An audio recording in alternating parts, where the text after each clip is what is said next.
Renaissance Writers and Painters, reading on page 358 and 359. During the 1300s, humanists began to search the Italian countryside for artifacts from ancient Greece and Rome. They found examples of classical cultures such as manuscripts, coins, and statues to study. Arab scholars in Baghdad had preserved and developed Greek, Roman, and Indian scientific knowledge. As a result of the Crusades, trade between Europe, Asia, and Africa grew, spreading new products and knowledge. A new kind of writer. Beginning in the 1200s, writers began to write in their own languages for local readers. One of these was Petrarch, an Italian poet who lived from 1304 to 1374. He loved to read, and he decided that the works of classical Greek and Roman writers were better than the works written later.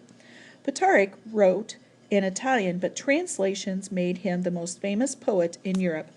He wrote about his love of reading and literature in these words: "There is no lighter burden, nor more agreeable than a pen, and there is none among earthly delights more noble than literature, so there was none more lasting, none gentler or more faithful."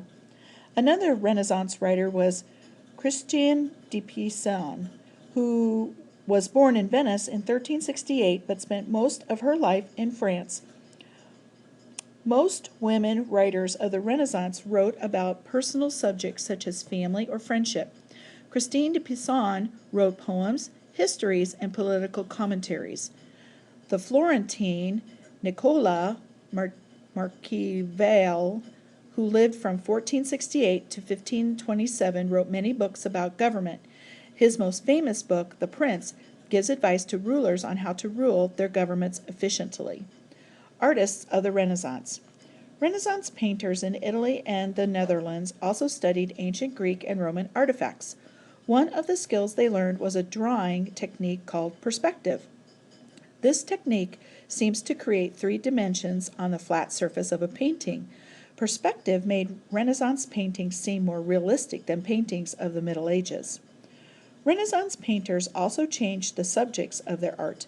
In addition to painting religious themes, Renaissance artists began to paint more worldly subjects. Inspired by Roman and Greek models, their subject matter often came from ancient myths and legends. One of the most famous Renaissance artists was named Leonardo da Vinci, who lived from 1452 to 1519. Leonardo was so talented that Lorenzo Mattei invited him to set up his studio in the Mattei Garden.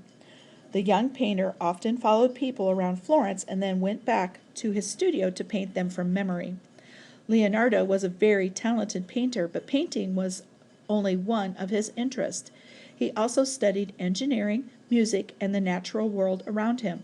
He sketched his ideas such as an armored cart, human muscles, and even a helicopter in hundreds of notebooks. Another famous Renaissance artist was Michelangelo, who lived from 1475 to 1564. He too used classical and ancient ideas in his paintings, sculptures, and architecture. His famous paintings on the ceiling of the Sistine Chapel in Rome showed scenes from the Bible. His sculpture, David, shows us the biblical hero as a Greek or Roman warrior might have appeared.